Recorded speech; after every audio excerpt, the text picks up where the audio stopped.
bepergian dari orang-orang sekte Serigala Darah, ayah dan kakek Lindung nampak cemas dengan perjanjian tersebut yang menurut mereka terlalu beresiko karena mempertaruhkan klannya. Namun Lindung menepis kekhawatiran itu dan mengatakan bahwa ia akan berusaha semaksimal mungkin, mengingat ialah yang memang harus bertanggung jawab dalam kasus ini.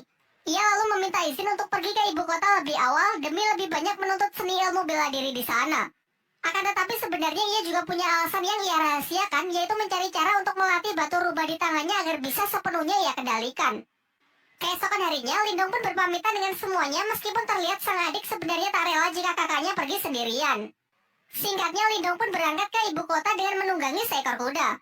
Setelah tiba di ibu kota, ia mendapatkan informasi kalau di sana akan ada pelelangan benda-benda antik yang digelar untuk para bangsawan. Lindung yang tertarik berniat menghadiri pelelangan tersebut dengan harapan bisa menemukan barang bagus yang bisa berguna nantinya. Bermodalkan dengan beberapa butir permata yang ia bawa, Lindung pun diubah penampilannya agar layak memasuki pelelangan yang dihadiri oleh para bangsawan tersebut. Setibanya di sana, Lindung kembali bertemu dengan kakek Yanda yang diundang sebagai tamu, serta ia juga melihat Yue yang datang bersama panitia pelelangan bernama Swansu. Dalam pelelangan tersebut, Lindung tertarik dengan sebuah tanaman langka yang mampu meningkatkan kekuatan spiritual seseorang. Semuanya sempat dibuat terkejut karena Lindung yang menawarnya dengan harga yang sangat mahal. Diperlihatkan kakek Yanda sangat terkejut karena merasakan energi dari keberadaan Lindung yang benar-benar telah meningkat pesat. Seusai acara pelelangan itu, Swansu mengajak Lindung pergi menemui kakek Yanda di sebuah ruangan pertemuan. Sebelum berangkat, mereka sempat merasakan kehadiran mata-mata yang sedari awal sudah membuntuti Lindung. Dalam pertemuan itu, kakek Yanda kembali menawari Lindung untuk menjadi muridnya agar bisa menyempurnakan teknik segel kehidupan milik Lindung. Namun dengan sopan Lindung menolak tawaran itu dan menunjukkan bahwa ia telah menyempurnakannya. Hal ini sontak membuat semuanya sangat kagum karena Lindung dapat melakukannya dalam waktu yang relatif singkat. Kemudian barulah dijelaskan bahwa segel kehidupan adalah dasar dari ahli kekuatan mental. Segel ini dibagi menjadi 3 jenis, yakni segel kehidupan, segel duniawi, dan segel surgawi. Segel kehidupan adalah yang paling umum, sementara segel terkuat adalah segel surgawi yang konon katanya memiliki kekuatan di luar nalar manusia. Singkat cerita, Lindung bersedia menceritakan masalah klannya yang sedang bersinggungan dengan sekte Serigala Darah, serta kesepakatannya untuk bertarung hidup dan mati melawan Wei Tong. Mendengar hal itu, Swansu memberitahukan bahwa terdapat sebuah kolam surgawi yang berisikan energi murni yin dan yang dari sumber kolam tersebut. Kabarnya jika seseorang memasuki kolam itu maka dapat meningkatkan kekuatan spiritualnya, dan kabar baiknya baru-baru ini ditemukan keberadaan kolam surgawi tersebut, namun sayangnya berada di wilayah perbatasan desa dengan klan lain dan masih menjadi sengketa. Swansu lalu juga menceritakan bahwa telah disepakati sebuah turnamen di mana pemenangnya berhak mengambil energi murni dari kolam tersebut. Tanpa pikir panjang, Lindung pun setuju untuk berpartisipasi dalam turnamen itu.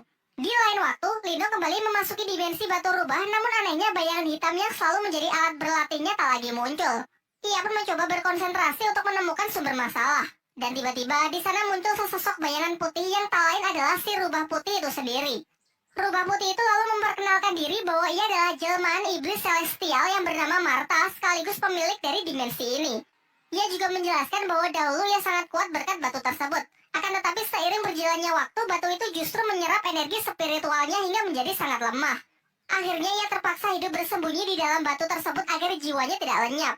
Marta kemudian menyarankan jika Lindung tak ingin bernasib sama, Lindung harus mengisi ulang energi batu itu dengan energi murni. Seketika Lindung pun teringat dengan kolam surgawi yang kabarnya dipenuhi oleh energi murni. Mengingat kalau di turnamen perebutan kolam surgawi nanti ia tak bisa mengandalkan kekuatan batu rubah karena butuh diisi ulang, Marta pun mengajaknya ke sebuah tempat di mana terdapat benda yang disebut piringan mental. Meskipun benda ini bisa menjadi jalan pintas untuk meningkatkan kekuatan spiritual, namun resikonya juga sangat berbahaya.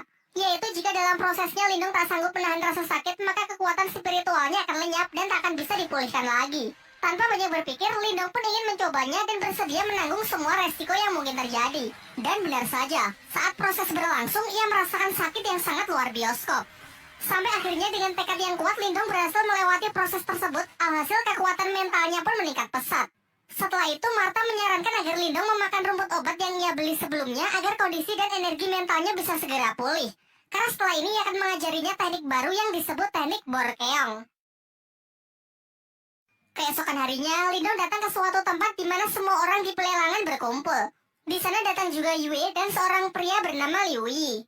Kemudian Swansu mempertemukan Lindung dengan pemilik rumah pelelangan yang diketahui bernama Xiaowan Jin. Ia menjelaskan bahwa Yue, Liu Yi, dan Lindung akan bertanding melawan petarung lain dalam rangka memperebutkan kolam surgawi. Singkat cerita, mereka pun bersama-sama pergi ke tempat turnamen. Setibanya di sana, mereka bertemu dengan tim lawan perwakilan dari sekte Serigala Darah yang diketahui seorang pria bernama Yue San dengan kedua anaknya yang di sampingnya. Di sebelah kanan ada Yue Feng dan di kiri ada Yue Lin serta di belakang ada seorang petarung bayaran yang bernama Jiang Li. Dijelaskan bahwa mereka ini bukan petarung kaleng-kaleng karena sudah mencapai tingkat Yuan Surgawi tahap akhir. Di putaran pertama, Yue maju menggunakan sebuah pedang untuk melawan Yue Lin dengan senjata cambuknya. Sejauh ini pertarungan dua wanita ini terlihat cukup seimbang. Mereka menyerang dan menangkis mengandalkan senjata mereka masing-masing.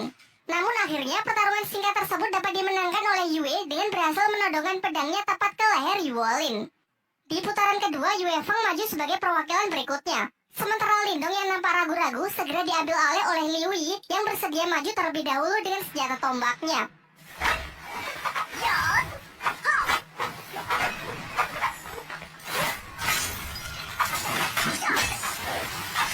Di tengah pertarungan, Marta merasakan ada sebuah gejolak energi dari dalam kolam surgawi. Karena merasa penasaran, ia menyelinap dengan menggunakan proyeksi astralnya, kemudian masuk ke dalam kolam itu untuk memeriksa anomali energi tersebut. Namun karena ia hanya menggunakan wujud astralnya, ia tak sanggup menyelam terlalu dalam. Kembali ke arena pertarungan. Diperlihatkan kalau perwakilan tim lawan dapat memenangkan pertarungan di putaran kali ini. Pertarungan selanjutnya adalah babak penentu, di mana Lindong akan menjadi harapan terakhir untuk bisa mendapatkan hak dari kolam surgawi. Dengan nada yang sedikit menggoda, Swansu menyemangatinya agar bisa memenangkan pertarungan penentu tersebut. Sementara di pihak lawan, Jiang Li si tentara bayaran maju untuk menghadapi Lindong. Di awal, Jiang Li mengatakan bahwa ini akan menjadi pertarungan sampai mati. Jadi jika ingin menyerah, inilah saatnya. Namun Lindong sama sekali tak gentar dengan gertakan itu dan segera bersiap memasang kuda-kudanya. Serangan pertama dapat ia tangkis dengan mudah. Dilanjutkan dengan beberapa gerak serangan juga ia lancarkan untuk mencoba mencari titik lemah dari pertahanan lawannya. So far, nampak keduanya masih seimbang sampai mengadu kekuatan aura mereka. Cukup khawatir melihat kekuatan Jiang Li yang telah mencapai tingkat Yuan Surgawi. Namun tak kalah mengejutkan kalau menyaksikan energi mental tingkat tinggi Lindong yang seketika mampu menghentikan pergerakan lawannya. Dilanjutkan dengan serbuan jarum aura yang semakin merepotkan Jiang Li.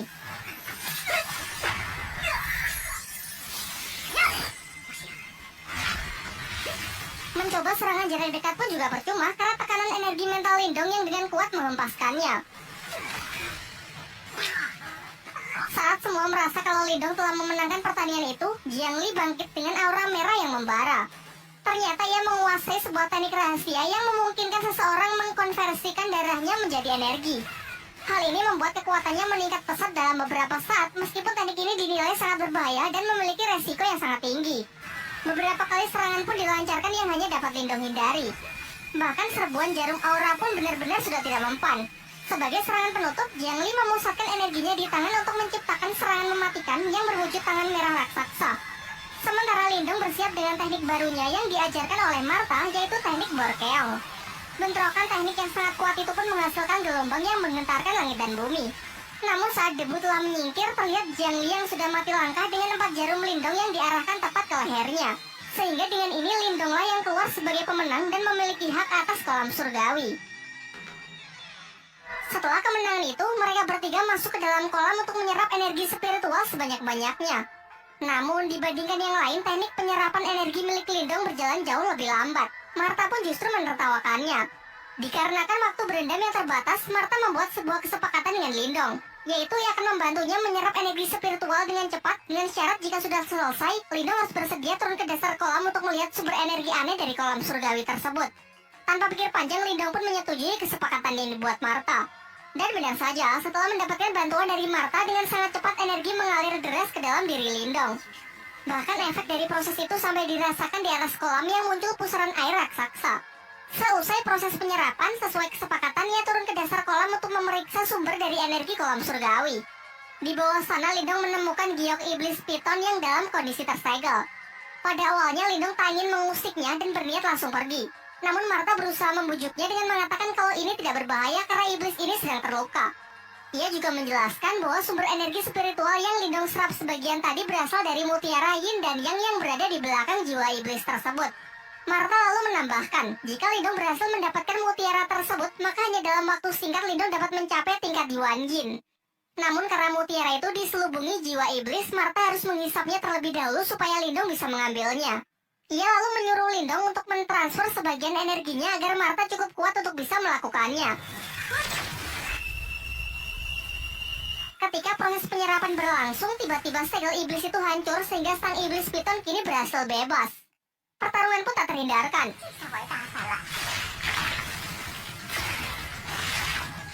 Di sini Martha berusaha mengalihkan perhatian ular piton itu supaya Lindung memiliki cukup waktu untuk mengambil mutiaranya. Akan tetapi Lindung yang masih ragu sama sekali tak punya keberanian untuk mendekat. Sampai akhirnya Martha menggunakan rencana cadangan, yaitu kembali masuk ke dalam tangan Lindung. Pada awalnya Lindung mengira kalau Martha sudah menipunya. Namun selang beberapa waktu, luapan energi keluar dari tangannya yang ternyata adalah Martha dengan wujud aslinya, yaitu naga api raksasa. Dengan cepat ia membakar iblis piton itu dengan semburan api lalu segera menyerapnya.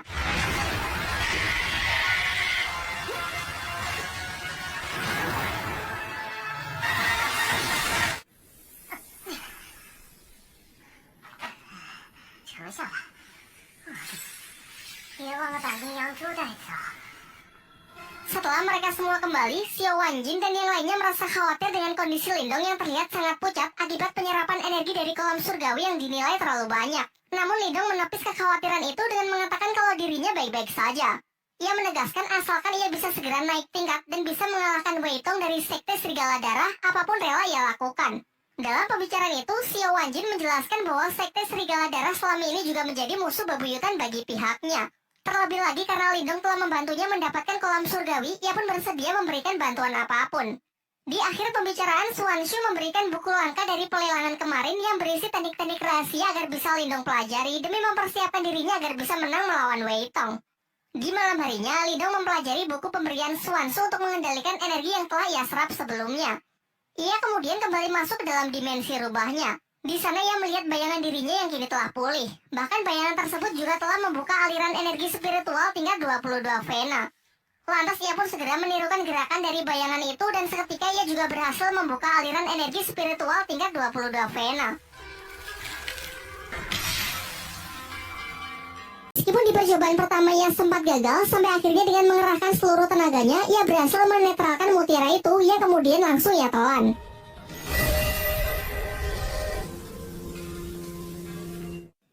Terlihat gejolak kekuatan spiritualnya pun meningkat pesat. Bahkan segel kehidupannya kini menjadi dua. Dengan ini ia pun sangat yakin kalau di pertarungan nanti ia bisa menghancurkan Wei Tong. Keesokan harinya, Suanshu mengajak Lindong ke tempat pelelangan dengan mengatakan kalau ada orang yang ingin menemuinya. Ternyata di sana datang keluarga besar Lindong, yaitu Qing Tan, ayahnya dan kakeknya. Setelah Suanshu pergi, sang kakek tiba-tiba menyerang Lindong dengan maksud menguji sudah sejauh mana kekuatan cucunya tersebut.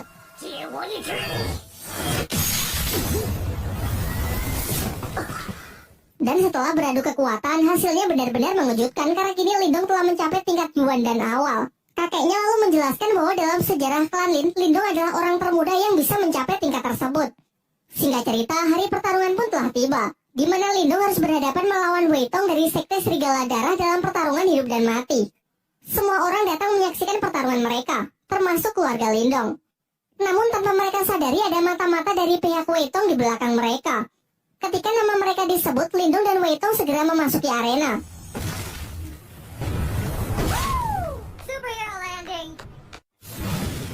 Di sini Wei Tong cukup terkejut melihat peningkatan kekuatan Lindong yang juga sudah mencapai tingkat Yuan dan awal. Wei Tong lalu maju untuk memulai serangannya yang dengan cepat langsung disambut dengan baik oleh Lindong. Sayangnya peningkatan kekuatan Wei Tong juga tak kalah mengesankan. Ia berhasil menekan Lindong hingga hampir jatuh keluar arena. Namun ternyata arena pertarungan mereka dilindungi semacam penghalang dari energi mental yang mencegah para petarung melarikan diri. Hal ini dianggap wajar karena mereka telah menyatakan akan bertarung sampai mati. Wei Tong kembali melancarkan serangannya, yaitu pukulan keras bertubi-tubi. Sementara Lindong terlihat kewalahan menahan tekanan yang terus diberikan. Sejauh ini nampaknya Wei Tong yang menguasai jalannya pertempuran. Teknik demi teknik Lindong lancarkan akan tetapi sama sekali tak berefek. Ialah yang justru menerima pukulan mentah dari Wei Tong yang tepat mengarah ke dadanya. Terdengar sorak dari para penonton yang meragukan Lindong membuat pihaknya semakin cemas kalau Lindong tak akan mampu bertahan.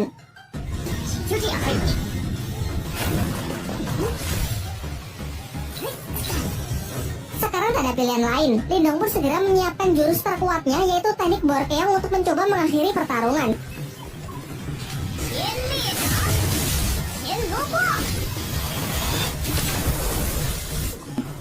Sebenarnya serangan Lidong ini bisa saja mengalahkan Wei Tong. Namun Wei Tong menggunakan cara licik dengan menyuruh mata-matanya menyandera Qing Tan sehingga membuat Lindong kehilangan konsentrasinya.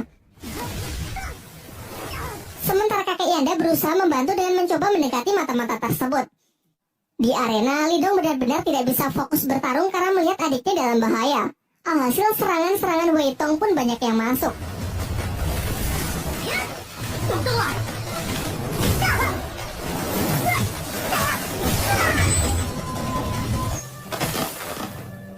Di saat-saat genting ia teringat kalau teknik jarum dewa yang pernah dipakai Guyin mampu menghancurkan penghalang energi mental.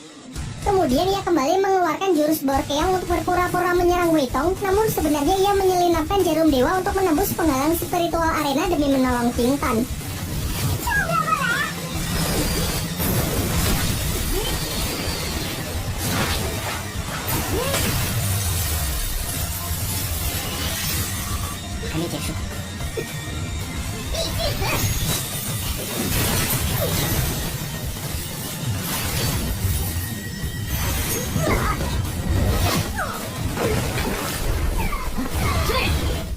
Saat si mata-mata hendak mencoba menyerang lagi, datanglah kakek Yanda yang membantu mengalahkannya. Kini setelah adiknya berhasil selamat, Lidong pun bisa kembali fokus bertempur melawan Wei Tong dengan emosi yang benar-benar telah mencapai puncaknya.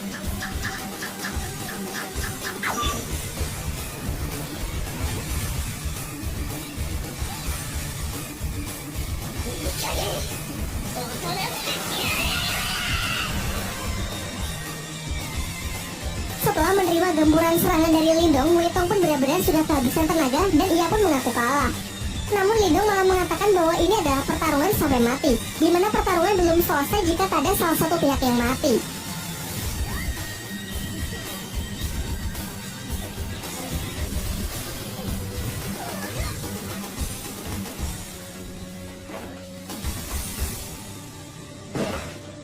Cerita kemudian loncat ke beberapa bulan setelahnya. Karena kemenangan Lindong dari Sekte Serigala Darah, klan Lin kini menjadi sangat terkenal di seluruh penjuru kota. Selain itu, klan Lin juga telah bersekutu dengan rumah pelelangan milik Xiao Wanjin. Sementara itu, Lindong berada di tempat kakek Yanda untuk minum teh bersama dengan saling menggunakan telekinesis untuk menuangkan teh ke dalam gelas. Setelah itu, kakek Yanda menjelaskan kalau menurutnya kekuatan mental milik Lindong mungkin setara dengan miliknya, yakni kekuatan mental tingkat 4. Ia kemudian berpesan agar Lindong terus meningkatkannya karena di dunia ini masih ada tingkat yang jauh lebih tinggi lagi yang bahkan kakek Yanda tak punya kesempatan untuk mencapainya. Scene beralih di sebuah pegunungan yang memperlihatkan seorang pria dengan sebuah pedang di tangannya. Pria ini memiliki kekuatan mental yang sangat kuat. Diperlihatkan menggunakan tebasan pedangnya, ia mampu membelah gunung tanpa melukai kupu-kupu yang melewati jalur serangannya. Setelah itu, ia dihampiri oleh seekor burung pembawa pesan yang membawakan surat berisi sesuatu mengenai makam Nirwana. Di tempat lain, seorang wanita yang terlihat berjalan di atas air mendapatkan pesan yang serupa dari sebuah bunga teratai.